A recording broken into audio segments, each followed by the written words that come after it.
तो दोस्तों स्वागत है आपका फिर से। Welcome back. तो चलिए हम लोग देख लेते हैं चैप्टर नंबर 2। तो फिजिक्स का चैप्टर 1 हमने देख लिया ऑलरेडी। तो ये जो सार संग्रह महेश बर्नवाल का बुक चल रहा है, तो इसको हम लोग देखेंगे। इस वीडियो में हम लोग इसका चैप्टर नंबर 2 जो कि है यांत्रिकी यानी मैकेनिक्स। ठीक है, तो चलिए देर न करते हुए फटाफट हम लोग देख लेते हैं। और दोस्तों आपसे बता दें कि चैनल पर नए हो तो चैनल को सब्सक्राइब कर लीजिएगा और बेल आइकन प्रेस कर लीजिएगा, ताकि जब भी हम वीडियो अपलोड करें नोटिफिकेशन आपको मिलता रहे। ठीक है दोस्तों, तो चलिए देर न करते हुए फटाफट हम लोग देख लेते हैं। हाँ तो दोस्तों देखिए, ये चैप्टर का नाम है यांत्रिकी यानी मैकेनिज्म। तो इस चैप्टर को हम लोग करने वाले हैं इस वीडियो के माध्यम से। और दोस्तों आपको थोड़ा सा मोटिवेट कर दें तो कुछ मोटिवेशन कोट्स है जो हम आपके समक्ष बोलना चाहेंगे। तो देखिए, कहा जाता है कि ये जो ज़िंदगी है ना, सभी के लिए रंगीन किताब होती है।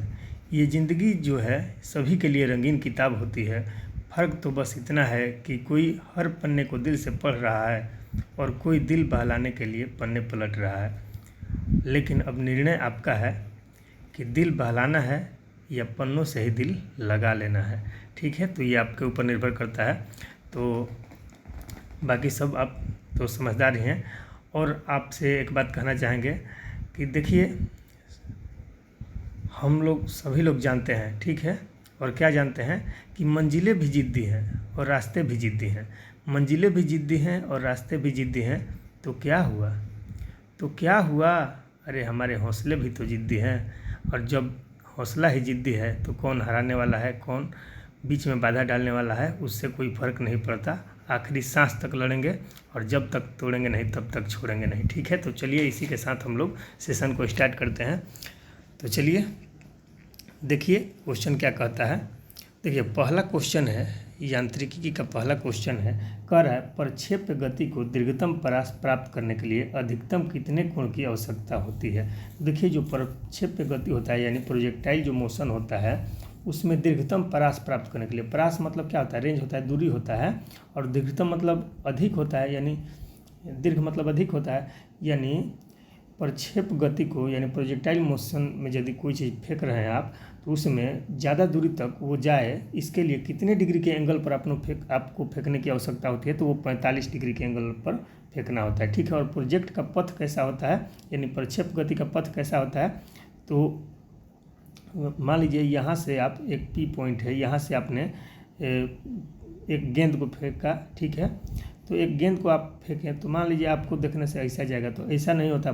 पथ इसका कैसा होता है, यहाँ से आप फेंकें तो पहले ऐसे जाएगा, फिर ऐसे जाएगा, फिर इस तरह से आएगा नीचे। ठीक है, तो कुछ इस तरह का पथ होता है, यानी परवलयाकार होता है। कैसा होता है, परवलयाकार होता है प्रक्षेप का पथ, यानी पैराबोलिक होता है। और ये जो हो गया ये कर्व शेप में हो गया, तो इस तरह का नहीं होता है। कैसा होता है, परवलयाकार होता है। ठीक है, और वक्र कह सकते हैं, लेकिन परवलयाकार उसमें मिश्रित होगा। ठीक है, तो परवलयाकार। और लेकिन इसका एंगल पूछा जाता है कि मान लीजिए यहाँ से आप कोई चीज़ फेंके हैं तो कितना डिग्री के एंगल पर, तो ये जो क्षैतिज है ना हमारा हॉरिजॉन्टल, यहाँ से 45 डिग्री के एंगल पर फेंकिएगा तो बहुत अधिक दूरी तक वो जाएगा। ठीक है, जितना आपके अंदर एनर्जी है, जितना आपके अंदर पावर है, उतना बल लगा कर फेंकिएगा तो किसी भी डिग्री पर फेंकिएगा तो उतना ज़्यादा नहीं जा पाएगा। जबकि 45 डिग्री के एंगल पर आप फेंकते हैं तो वो बहुत दूरी तक वो जाएगा। इसीलिए जो देखते हैं कि जो भाला फेंक होता है, जो जेवलिन थ्रो, उसमें जो भाला फेंका जाता है वो लगभग 45 डिग्री के एंगल पर ही फेंका जाता है, ताकि वो बहुत दूरी तक भाला यानी तय कर सके दूरी। ठीक है, तो कितना एंगल हो जाएगा, 45 डिग्री। चलिए आशा करते हैं कि समझ गए होंगे। तो चलिए नेक्स्ट क्वेश्चन देख लेते हैं। नेक्स्ट क्वेश्चन है, मनुष्य जब, ये क्वेश्चन नहीं है, यहाँ पर नोट्स में दिया गया है कि मनुष्य जब नदी के किनारे नाव से बाहर कूदता है तब नाव पीछे की ओर आ जाती है। तो इसका कारण क्या है, तो इसका कारण है क्रिया प्रतिक्रिया के कारण।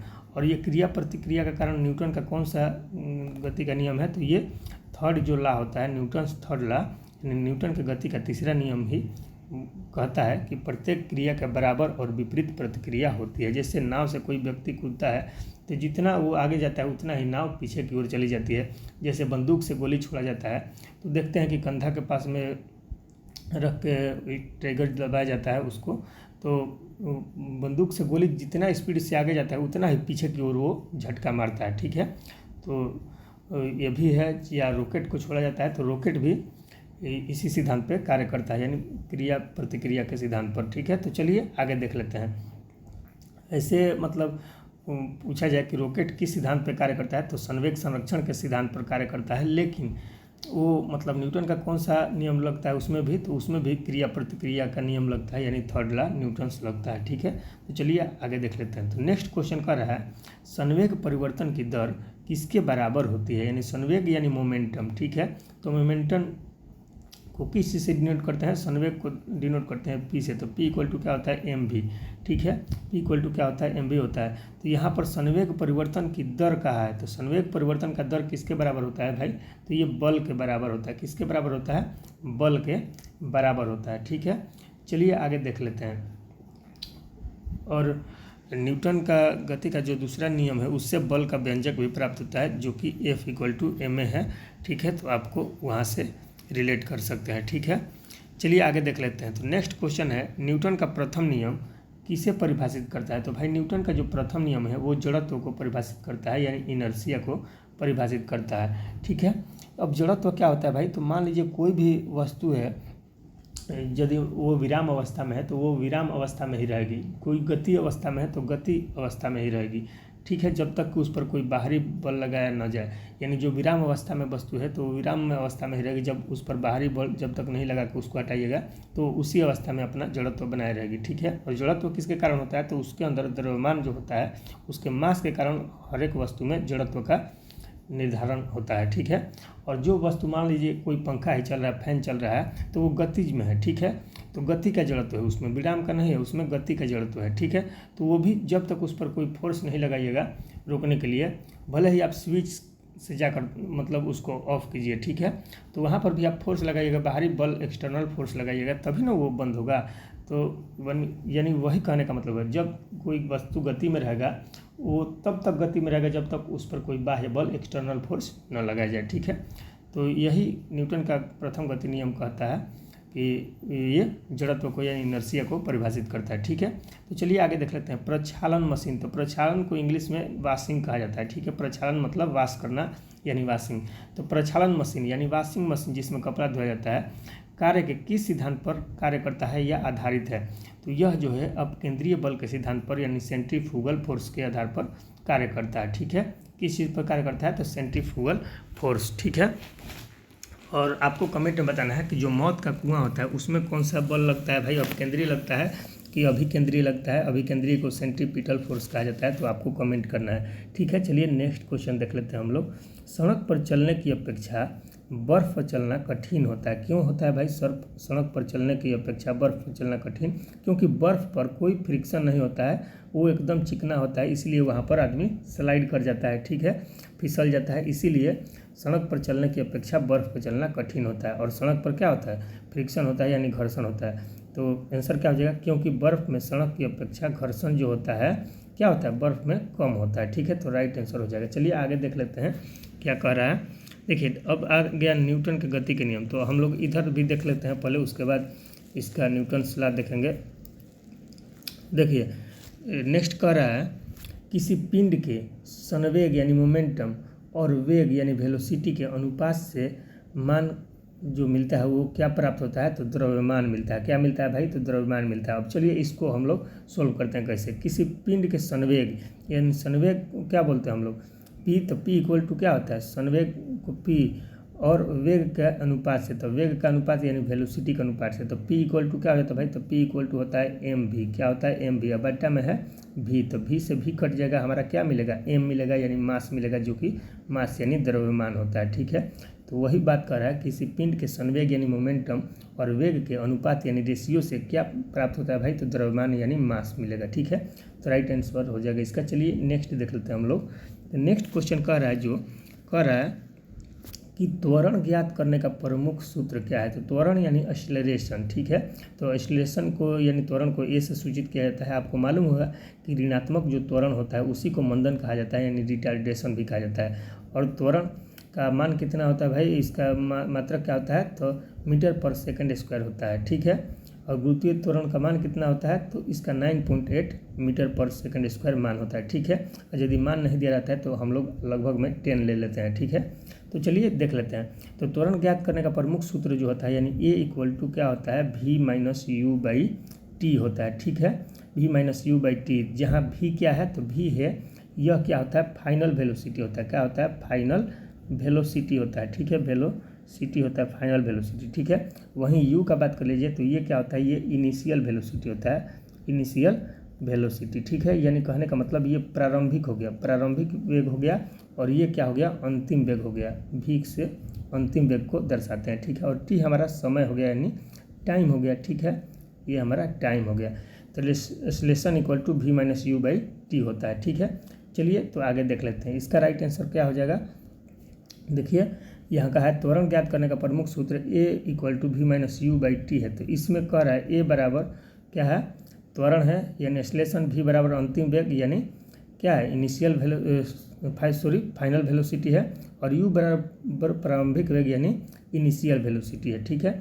और t क्या होता है, समय अंतराल यानी टाइम पीरियड जो लगता है वही होता है, ठीक है। चलिए आगे देख लेते हैं।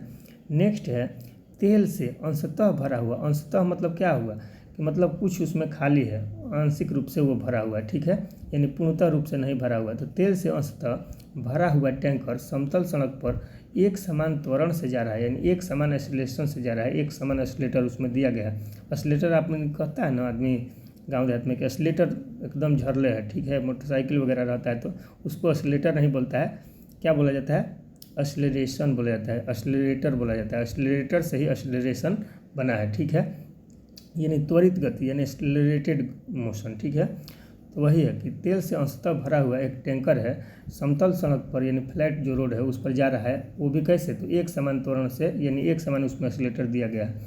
तो तेल का मुक्त पृष्ठ कैसा होगा, तो तेल का जो उसके अंदर में टैंकर में जो तेल है उसका पृष्ठ यानी सरफेस कैसा रहेगा भाई, तो परवलयी वक्राकार रहेगा, परवलयी वक्राकार यानी कहने का मतलब पैराबोलिक कर्व शेप में रहेगा, ठीक है। तो चलिए हम थोड़ा सा फिगर बना के यहाँ पर देख लेते हैं कि किस तरह से रहेगा। मान लीजिए एक ट्रक जा रहा है, ठीक है, ट्रक का टैंकर है, ठीक है, ये टैंकर हो गया, ठीक है। इसमें मान लीजिए कोई इस ट्रक में यहाँ तक मतलब तेल भरा हुआ है, ठीक है, ये आंशिक रूप से भरा हुआ है, ठीक है, यहाँ तक भरा हुआ है, ठीक है। तो यही करा, जब ये एक्सेलरेटेड मोशन में है तो इसका शेप कैसा होगा, ये तेल का पृष्ठ का जो शेप है ये कैसा होगा, तो ये बिल्कुल इस तरह का होगा, ठीक है, कैसा होगा, तो इस तरह का होगा, ठीक है। तो यही हो गया पैराबोलिक कर्व शेप में, ठीक है, यानी परवलयी वक्राकार शेप में, ठीक है। तो चलिए अगला क्वेश्चन देख लेते हैं। हाँ तो देखिए नेक्स्ट क्वेश्चन जो है क्या कह रहा है, एक समान वृत्तीय गति पर त्वरण सदैव होता है, यानी क्या होता है भाई, एक समान वृत्तीय गति यदि हो रहा है, एक समान सर्कुलर मोशन हो रहा है तो उसमें त्वरण जो रहेगा वो क्या होगा, तो त्वरण हमेशा उपस्थित रहता है। मान लीजिए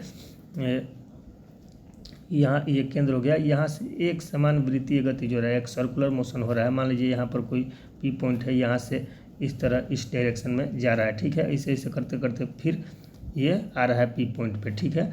तो कहने का मतलब कि एक समान वृत्तीय गति में त्वरण जो रहता है वो हमेशा उपस्थित ही रहता है, ठीक है। अब क्यों, तो क्योंकि वो एक समान वृत्तीय गति है, ठीक है। अब एक समान यानी यदि एक्सेलेरेटर जो जिसको बोलते हैं एक्सेलेरेटर यानी एक्सेलरेशन, तो उसको यदि कम ज़्यादा कीजिएगा तो वो एक समान रहेगा, तो एक समान नहीं रहेगा, तो एक समान वृत्तीय गति वो नहीं कहलाएगा। तो जब भी एक समान वृत्तीय गति रहेगा यानी समान त्वरण से एक समान वृत्तीय गति से मतलब जा रहा है तो उसमें त्वरण यानी एक्सेलरेशन ही है, क्योंकि एक समान एक्सेलेरेटर दिया गया है तो वो एक ही स्पीड पे जा रहा है, इसीलिए तो एक समान वृत्तीय गति में त्वरण हमेशा उपस्थित ही रहेगा, ठीक है। तो राइट आंसर हो जाएगा हमेशा उसका प्रेजेंट रहेगा त्वरण। चलिए आगे देख लेते हैं, किसकी उपस्थिति के कारण ब्लैक बोर्ड तथा कागज़ पर लिखना संभव है, यानी कौन सा ऐसा चीज़ है जिसकी उपस्थिति के प्रेजेंट के कारण ब्लैक बोर्ड हो गया या कागज़ हो गया इस पर लिखना संभव है। तो मान लीजिए कोई बर्फ़ रहेगा, आपको बर्फ़ बोल दिया जाए लिखने के लिए तो लिखा पाएगा, नहीं लिखा पाएगा, क्यों, क्योंकि इसमें फ्रिक्शन नहीं है, फिसलापन आ जाएगा, ठीक है। तो वही यदि बात करते हैं कि ब्लैक बोर्ड और कागज़, तो इसका जो सरफेस रहता है वो रफ़ होता है, यानी थोड़ा सा हल्का खुरदुरा रहता है, एकदम मतलब चिकना नहीं होता है, ठीक है। तो इसीलिए इसमें फ्रिक्शन होता है, फ्रिक्शन पैदा होने के कारण ही इस पर लिखावट उत्पन्न हो सकता है। तो ये किसके लिए, तो भाई घर्षण के कारण इस पर लिखना संभव हो पाता है। तो चलिए आगे हम लोग देख लेते हैं। देखिए इसको थोड़ा छोटा कर लेते हैं ताकि उदाहरण, एग्जाम्पल और नियम दोनों साथ में दिख सके हमको और आपको, दोनों आदमी को। तो चलिए आगे देख लेते हैं इसको, ठीक है। तो देखिए न्यूटन के गति के नियम दिया गया है और उसका उदाहरण दिया गया है, ठीक है। तो देखिए फर्स्ट नियम दिया है, यानी फर्स्ट लॉ ऑफ न्यूटन क्या कहता है भाई, इससे हमको बल की परिभाषा मिलती है। और वही बात है जो जड़त्व वाला है कि इससे जड़त्व का परिभाषा मिलता है, ठीक है। चलिए आगे देख लेते हैं। यदि कोई पिंड विरामावस्था में है तब तक वह उसी अवस्था में रहेगी, यानी विरामावस्था में ही रहेगी जब तक उस पर कोई बाह्य बल न आरोपित किया जाए। या कोई वस्तु गति में है तो वो गति में ही रहेगी जब तक उस पर कोई बाहरी बल या बाह्य बल या एक्सटर्नल फोर्स कह लीजिए नहीं लगाया जाए, तब तक वो गति में ही रहेगी। और इसका उदाहरण क्या है भाई, तो चलती गाड़ी के रुकने पर उसमें बैठे यात्रियों का आगे झुकना। अब जो चलती गाड़ी है, मान लीजिए कोई ट्रेन में बैठे हैं, बस में बैठे हैं, वो चल रही है तो आप भी उसमें बैठे हैं, लेकिन बाहर के सापेक्ष देखिएगा तो आप में गति है, लेकिन उस बस या ट्रेन के सापेक्ष देखिएगा तो आप विराम अवस्था में, ठीक है।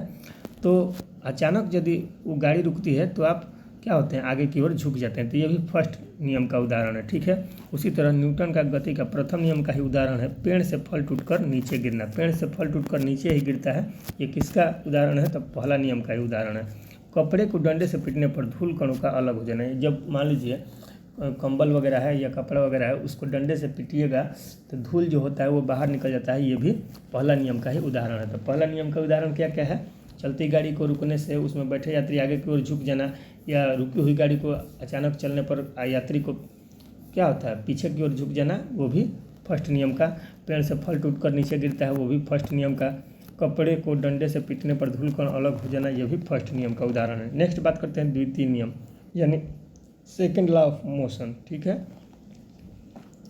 देखिए इसमें क्या कहता है, इसमें बल का व्यंजक प्राप्त होता है, यानी F=ma है। तो चलिए आगे देख लेते हैं। किसी वस्तु के संवेग परिवर्तन की दर, यानी मोमेंटम के चेंज होने का जो रेट होता है उस पर लगाए गए बल के क्या होता है, समानुपाती होता है, यानी डायरेक्टली प्रोपोर्शनल होता है, ठीक है।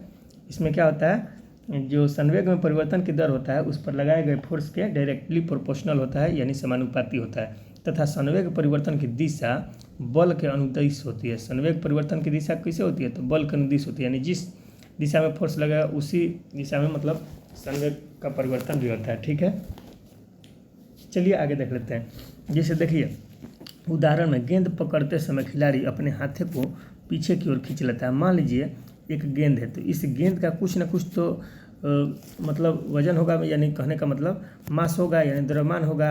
यानी जब द्रव्यमान होगा, द्रव्यमान के साथ में इसमें वेग भी है, ठीक है। मान लीजिए इधर से ये आ रहा है, गेंद रफ्तार से आ रहा है, ठीक है, इस डायरेक्शन से, और यहाँ पर एक प्लेयर है जो इसको कैच करेगा, ठीक है। तो कैच करेगा तो हाथ को अपना यहीं पर रोके रहेगा, तो क्या होगा, गेंद बाहर छूट जाएगा। लेकिन वही यदि इधर गेंद आ रहा है मोशन में, तो इधर ये अपने हाथ को थोड़ा सा खींच लेगा, तो क्या होगा, तो इसको मतलब सुविधा मिलेगा, ठीक है।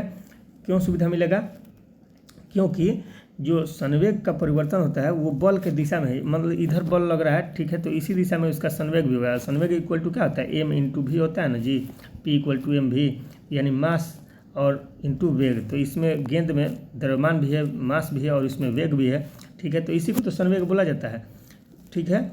यानी सन मतलब संधारित्र और वेग, ठीक है। संवेग को संधि छेद कीजिएगा, संवेग, तो ये सम प्लस वेग है, ठीक है। सन से क्या हो जाएगा, संधारित्र यानी उसका द्रव्यमान, ठीक है, और वेग मतलब वेलोसिटी, यानी दोनों चीज़ इसमें मौजूद है। और जब दोनों चीज़ मौजूद है तो ये क्या कह रहा है कि संवेग परिवर्तन की दिशा बल के अनुदिश होती है, यानी जिधर बल लगेगा उधर ही होता है, ठीक है। तो इसीलिए उसको बल की दिशा में ही थोड़ा सा पीछे खींच लेता है, तो इससे उसको क्या होता है, सुविधा होता है और गेंद आसानी से वो कैच कर पाता है, ठीक है। तो यही कारण है। चलिए आगे देख लेते हैं। नेक्स्ट क्वेश्चन है, कह रहा है तृतीय गति का नियम, यानी न्यूटन का तृतीय गति का नियम क्या कहता है, थर्ड लॉ ऑफ मोशन। प्रत्येक क्रिया के बराबर और विपरीत प्रतिक्रिया, यानी प्रत्येक क्रिया के बराबर और विपरीत दिशा में प्रतिक्रिया होती है, इसीलिए इस गति को क्या कहा जाता है, क्रिया प्रतिक्रिया का नियम भी कहा जाता है, ठीक है। तो चलिए देख लेते हैं इसका एग्जाम्पल क्या है। तो बंदूक से गोली निकलते समय बंदूक पकड़ने वाले व्यक्ति को पीछे की ओर धक्का लगना, ठीक है, जो कि हमने पहले बताया है।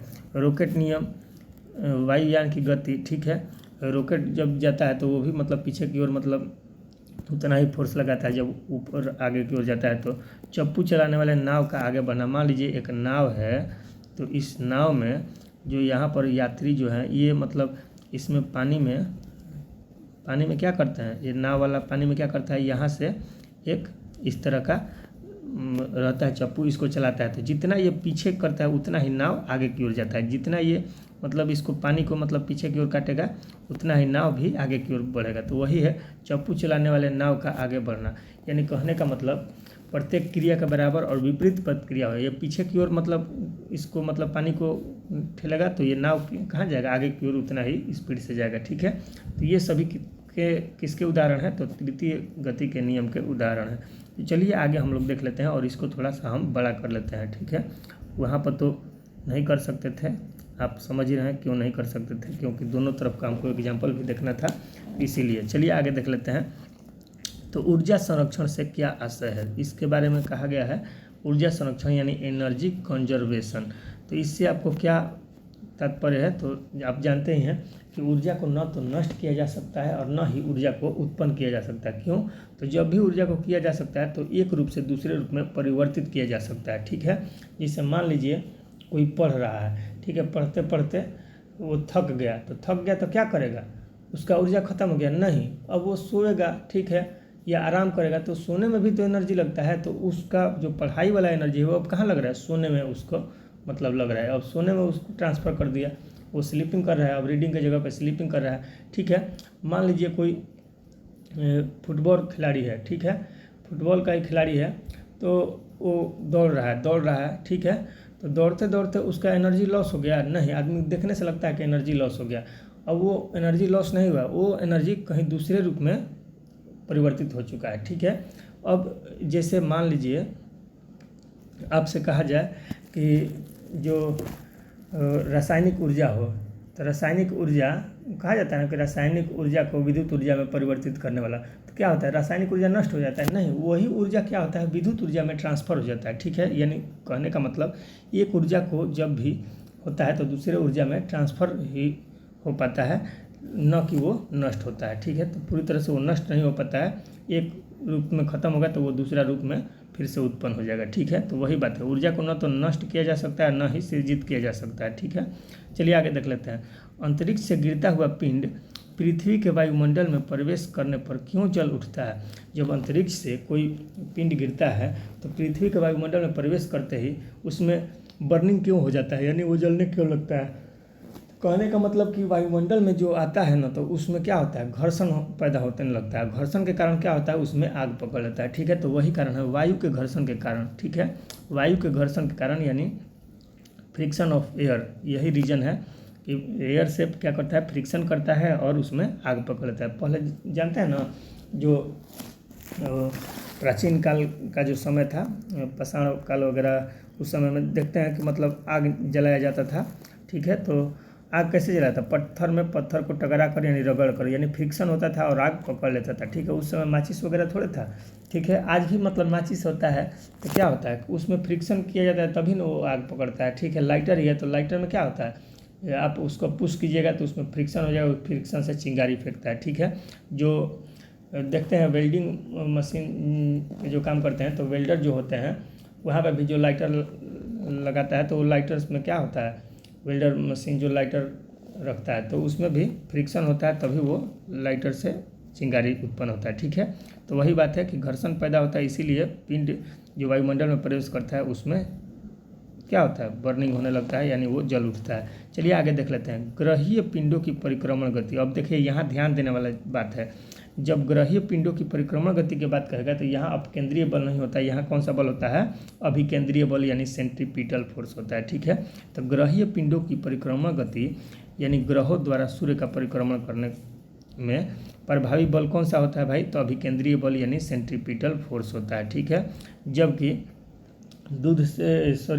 दूध से मक्खन निकालने में कहा जाए या कहा जाए कि वॉशिंग मशीन, तो ये सभी किस पर, तो अपकेंद्रीय मशीन पर अपकेंद्रीय बल पर कार्य करता है। ठीक है, चलिए आगे देख लेते हैं। तो नेक्स्ट क्वेश्चन है, दूध मथने के पश्चात, देखिए फिर वही क्वेश्चन आ ही गया। दूध मथने के पश्चात क्रीम का दूध से पृथक हो जाना, यानी क्रीम जो है दूध से अलग हो जाता है, इसका कारण क्या है? तो अब केंद्रीय बल है। क्या है? अब केंद्रीय बल यानी सेंट्रीफ्यूगल फोर्स। ठीक है। अच्छा, एक चीज़ और बताइए कि जब दूध से क्रीम को हम लोग निकाल देते हैं तो इसका घनत्व क्या होता है? तो घनत्व कम हो जाता है कि घनत्व अधिक हो जाता है? तो बताइएगा कि जब दूध से क्रीम को निकालेंगे तो दूध का घनत्व क्या होता है? कम होता है कि अधिक होता है? तो ज़्यादा आदमी मार देंगे कि दूध का घनत्व जो है ये कम हो जाता है, तो बिल्कुल गलत है, दूध का घनत्व बढ़ जाता है। अब कैसे बढ़ता है थोड़ा सा हम यहाँ पे समझा देते हैं। मान लीजिए ये एक पात्र है, ठीक है, इसी पात्र में ये दूध है। क्या है? ये सब दूध है, ठीक है, ये सब डॉट डॉट डॉट डॉट दिख रहा है, ये दूध है, ठीक है। और मान लीजिए इसी में क्रीम, यानी क्रीम को ही ना मतलब फिर बाद में छोड़ देते हैं, गर्म करते हैं तो छाली बन जाता है, ठीक है। तो ये क्रीम हो गया, जो गोल गोल किए हैं बीच बीच में ये क्रीम है, ठीक है। ये सब क्या है? क्रीम है, ठीक है, इसी में है, ठीक है। कहने का मतलब जहाँ तहाँ क्रीम है, ठीक है, और दूध में क्रीम मिक्स है, ठीक है।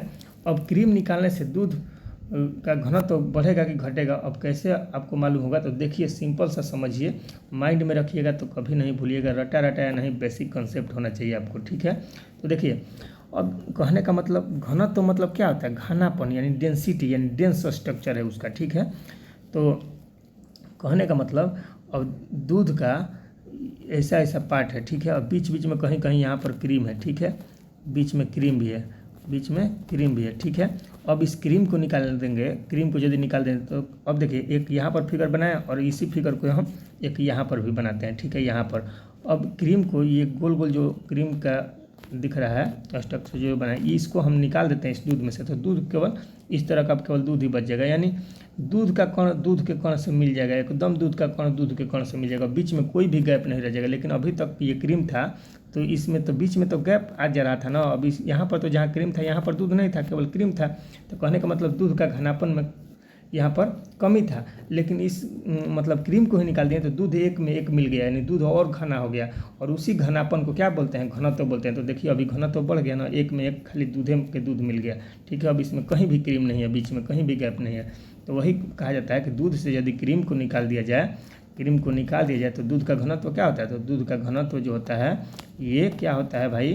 प्लस हो जाता है, यानी बढ़ जाता है। आशा करते हैं कि आप समझ गए होंगे।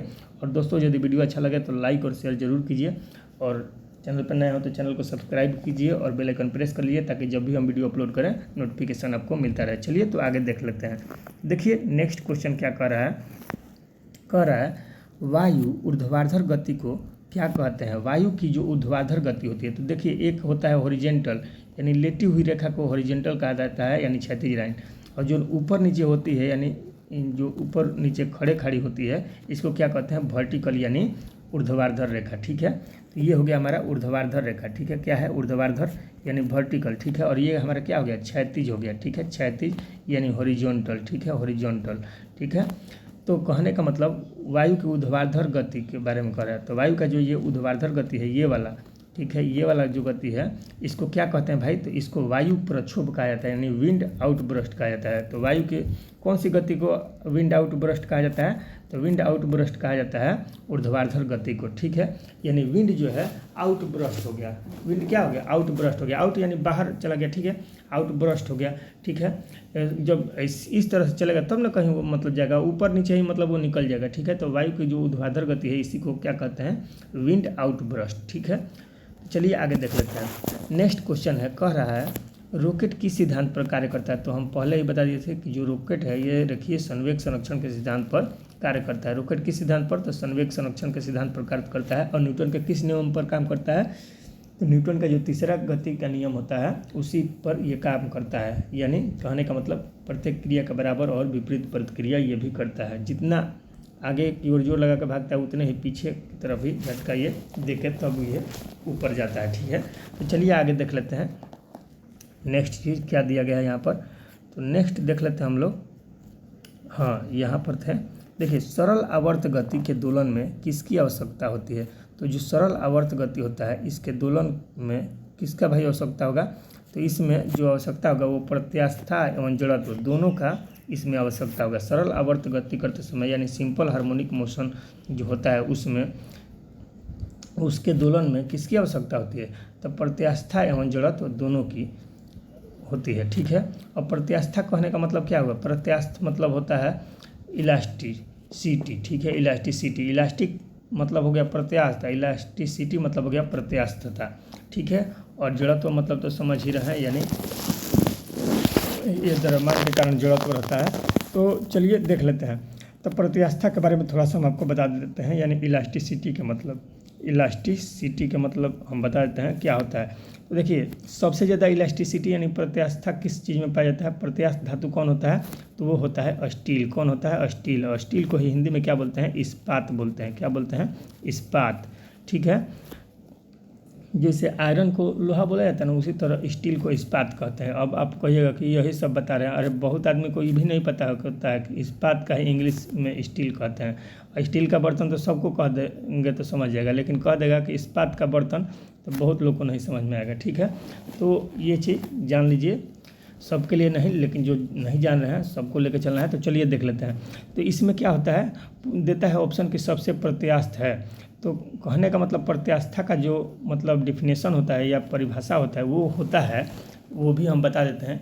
देखिए, यानी किसी धातु का वह गुण जिसके कारण उस पर कोई बाहरी बल लगाने पर वो अपनी पहले वाली अवस्था से विरूपित हो जाए, यानी अपना रूप बदल दे, और जैसे ही उस पर से वो बाह्य बल हटाया जाए तो वो फिर अपने पहले वाले रूप में आ जाए, यानी पहले वाली अवस्था में आ जाए, तो उसी को क्या कहा जाता है, प्रत्यास्थ धातु या प्रत्यास्था कहा जाता है, ठीक है। तो कहने का मतलब ये गुण किस में होता है सबसे ज़्यादा, तो स्टील में होता है। अब कहिएगा कि रबड़ में नहीं होगा, तो रबड़ को मान लीजिए दबाया जाए या उसको खींचा जाए, जैसे ही छोड़िएगा तो फिर अपने मूल आकार में आ जाएगा, नहीं, तो उससे भी ज़्यादा स्टील में होता है, ठीक है। और यदि रबड़ मार दीजिएगा तो आपका गलत हो जाएगा, इसलिए बार बार बोल रहे हैं कि इस्पात ही होगा, यानी स्टील ही होगा। और सबसे इस्पात को ही सबसे ज़्यादा प्रत्यास्थ धातु माना भी जाता है। क्यों माना जाता है, इस पर रिसर्च भी किया गया है। अच्छा, सिंपल सा एक छोटा सा उदाहरण दे रहे हैं। मान लीजिए एक थाली आप ले लीजिए, ठीक है। थाली देखे होंगे स्टील का, इसमें देखते हैं कि ये जो पेंदा होता है इसका, ये कभी कभी बीच में ऐसे उठ जाता है, या किसी किसी जो थाली होता है उसका क्या होता है कि पेंदा जो होता है ये इस तरह ना होकर ऐसे हो जाता है, ठीक है, नीचे की तरफ आ जाता है, ठीक है। तो देखते हैं खाते खाते इसमें क्या होता है, ये जगह पे ही ऐसे राउंड करने लगता है, बीच में ये ऊंचा हो जाता है, यहाँ पर ये ऊंचा हो जाता है और ये घूमने लगता है चारों ओर, ठीक है। और इसको क्या कीजिएगा, पलट कर जैसे इसको दबाइएगा तो ये अपना पहले वाला अवस्था से थोड़ा सा तो मतलब भिन्न हो जाएगा, लेकिन जैसे ही इस पर से हाथ हटाइएगा इसका पेंदा पर से, वो क्या हो जाएगा, फिर इतना पे ही आ जाएगा, ठीक है। तो इसी को क्या कहते हैं, प्रत्यास्था कहते हैं, ठीक है। तो चलिए आगे देख लेते हैं कि यानी धातु का वह गुण जिस पर कोई बाहरी बल लगाया जाए तो वो अपने प्रारंभिक रूप से बदल जाए, और जैसे ही बाहरी बल हटाया जाए तो फिर अपने प्रारंभिक रूप में आ जाए, तो उसी को प्रत्यास्थता कहा जाता है, ठीक है। तो चलिए आगे देख लेते हैं। तो देखिए नेक्स्ट है, कमानी तुला किस सिद्धांत पर कार्य करती है। तो कमानी तुला जो है ये हुक के नियम पर कार्य करता है। कमानी तुला किस नियम पर काम करता है भाई, तो हुक के नियम पर काम करता है। नेक्स्ट है, जब एक कार की गति दुगनी कर दी जाती है तब उसको उतनी ही दूरी में रोकने के लिए ब्रेक बल, यानी उसको रोकने वाला जो बल लगाया जाएगा, यानी ब्रेकिंग फोर्स जो लगाया जाएगा, कितना लगाना होगा, तो वो 4 गुना लगाना होगा। यानी कहने का मतलब जब एक कार की गति दुगनी कर दी जाती है, जितना मतलब है उससे दुगना कर दिया जाता है, तो उसको उतनी ही दूरी में रोकने के लिए जो बल लगाया जाएगा वो 4 गुना लगाना पड़ेगा, ठीक है। चलिए आगे देख लेते हैं, ये फार्मूला पर पुटअप कीजिएगा, निकल जाएगा, ठीक है। चलिए आगे देख लेते हैं, जेट इंजन किस सिद्धांत पर कार्य करता है। तो जेट इंजन जो होता है ये भी रेखीय संवेग संरक्षण के सिद्धांत पर ही कार्य करता है। जेट इंजन किस पर, रेखीय संवेग संरक्षण के सिद्धांत पर कार्य करता है। और रॉकेट किस पर, तो वो भी संवेग संरक्षण के सिद्धांत पर ही कार्य करता है।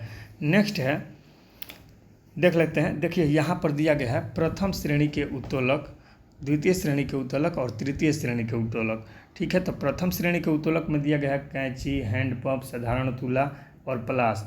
वही बात करते हैं द्वितीय श्रेणी के उत्तोलक, तो इसमें है सरौता, निबुन उचड़ने वाली मशीन। और तृतीय श्रेणी के उत्तोलक में दिया गया है स्टेपलर, चिमटा और मनुष्य का हाथ। तो आपको एक सिंपल सा चीज़ बता रहे हैं जो आप नहीं जानते होंगे, तो जान लीजिए। और वो क्या चीज़ है भाई, तो बहुत अच्छा चीज़ है। और वो अच्छा चीज़ यही है कि यहाँ पर आपने देख लिया कि 3 ठो उत्तोलक दिया है, प्रथम श्रेणी, द्वितीय श्रेणी, तृतीय श्रेणी। तो इससे पहले तो आपको उत्तोलक के बारे में भी तो जानना उचित है, तो नहीं जानते हैं तो जान लीजिए। और इसका डिटेल वीडियो चाहते होंगे तो आप प्लेलिस्ट में चले जाइएगा, वहाँ पर हमने डिटेल में साइंस का वीडियो डाला है। ये उत्तोलक का एक अलग चैप्टर ही, उसमें बोर्ड पर हम फिगर वाइज बना के पढ़ाए हैं, ठीक है। तो देख लीजिएगा वो वीडियो, तो दोबारा आपको उत्तोलक का वीडियो देखने का मतलब ज़रूरत नहीं पड़ेगा। उसमें मैकेनिकल एडवांटेज क्या होता है, प्रथम श्रेणी का उत्तोलक देखते ही फटाक से मार दीजिएगा, याद करने का जरूरत नहीं होगा कि कौन सा कैंची होगा, किसका नींबू निचोड़ने वाला मशीन होगा। और आयास, अलम्ब और भार होता है इसमें, तो किसको आयास कहा जाता है, किसको अलम्ब, किसको आभार, किसको भार कहा जाता है। ठीक है, ये सारा चीज़ आपको उसमें एक ही वीडियो में बहुत अच्छे ढंग से हमने समझाया है, तो वहाँ से आप जाके देख सकते हैं। ठीक है, तो चलिए पहले हम लोग इसके बारे में थोड़ा सा हम जिक्र कर देते हैं हल्का फुल्का, तो देख लेते हैं उत्तोलक किसे कहा जाता है भाई। तो उत्तोलक जो आता है ये सिंपल मशीन के अंतर्गत आता है, यानी साधारण मशीन के अंतर्गत। ठीक है, और साधारण मशीन में क्या कहा जाता है, जैसे उत्तोलक आ जाता है। ठीक है, उसके बाद पुली वगैरह होता है, जिसको हिंदी में पुली को घुर्नी बोला जाता है। पुली नहीं देखे हैं कुआं वगैरह में जिससे पानी मतलब खींचा जाता है, या जो पहले बोरिंग वगैरह चलता था जिस पे फीता चढ़ाकर पानी निकालते थे, तो बोरिंग के में भी पुली होता था। ठीक है, और बात कर लेते हैं स्क्रू जैक, तो वो भी साधारण मशीन के अंतर्गत ही आता है। जैसे गाड़ी वगैरह देखते हैं, ट्रक वगैरह या कोई गाड़ी हो गया, उसको चक्का वगैरह बदलना है तो स्क्रू जैक की सहायता से उसको ऊपर उठाया जाता है, और फिर क्या किया जाता है, उसको चक्का को लगा दिया जाता है आराम से। ठीक है, तो ये सभी साधारण मशीन के अंतर्गत आता है, यानी सिंपल मशीन के अंतर्गत। तो उसी के अंतर्गत एक उत्तोलक भी आता है। उत्तोलक क्या होता है, तो ये एक सीधी या टेढ़ी मेढ़ी दृढ़ यानी मजबूत छड़ होता है। ठीक है, अब इससे क्या किया जाता है, जैसे आप साबल देखें तो साबल भी क्या है, एक उत्तोलक ही है। साबल यानी कहने का मतलब लोहे का रामा होता है, रामी नहीं रामा। ठीक है, ये सब क्षेत्रीय लैंग्वेज है, रामी रामा, जो जानते होंगे वो जानते होंगे, नहीं तो साबल उसको कहा जाता है। ठीक है, हिंदी भाषा में। तो क्या कहा जाता है, मान लीजिए कोई पत्थर वगैरह है, ये कोई पत्थर का टुकड़ा है। ठीक है, इसको यहाँ से लुढ़का कर दूसरे जगह ले जाना है। मान लीजिए ये 50 kg का है या 1 क्विंटल का है, इसको दूसरे जगह ले जाना है, तो क्या किया जाता है, यहाँ से ये जो उत्तोलक होता है इसके अंतर्गत क्रो बार भी आता है। ठीक है, तो इसको क्या किया जाता है, यहाँ से लगाया जाता है। ठीक है, यहाँ से थोड़ा सा मुड़ा हुआ रहता है। ठीक है, इसको लगाएंगे और यहाँ पर कोई चीज़ को मतलब देकर यहाँ से बल थोड़ा सा लगाएंगे तो ये क्या होगा, आगे की ओर इधर लुढ़कने लगेगा। ठीक है, यहाँ पर कोई चीज़ का सपोर्ट देकर इस पर यहाँ से ऊपर से प्रेशर देंगे तो क्या होगा, ये आसानी से उधर लुढ़केगा, फिर आगे चला जाएगा। तो फिर इस मतलब जो सपोर्ट दें इसको ले जाकर इसके बगल में लगाकर फिर इसी तरह से मतलब लुढ़काते हुए आसानी से लेकर दूसरे जगह जाया जा सकता है। ठीक है, तो वही बात है, उत्तोलक उसी चीज़ को कहा जाता है कि जो मतलब कम बल लगाकर आसानी से किसी भारी वस्तु को एक जगह से दूसरे जगह शिफ्ट किया जा सके, तो उसी लिए उत्तोलक का या सिंपल मशीन का यूज किया जाता है। ठीक है, और उत्तोलक में 3 बिंदु होते हैं। कौन कौन होते हैं, उसमें आयास, आलम्ब और भार। तो जो आयास होता है इसी को प्रयास भी बोला जाता है। ठीक है, और एक होता है आलम्ब। ठीक है, और एक क्या होता है भाई, तो एक होता है भार। तो भार को वेट यानी W या L से सूचित करते हैं, आलम्ब को फलक्रम यानी F से सूचित करते हैं, और आलम्ब आयास और प्रयास को किस चीज़ से, E से यानी इफोर्ट से सूचित करते हैं। इफोर्ट लगाना यानी बल लगाना, यानी आयास करना या प्रयास।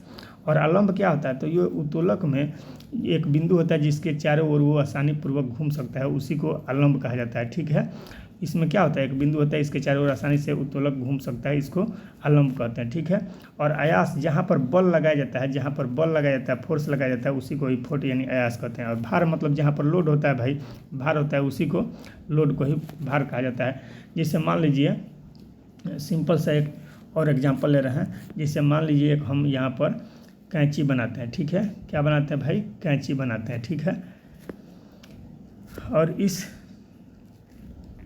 कैंची में आप देखे होंगे कि इस तरह का रहता है। ठीक है, यहाँ पर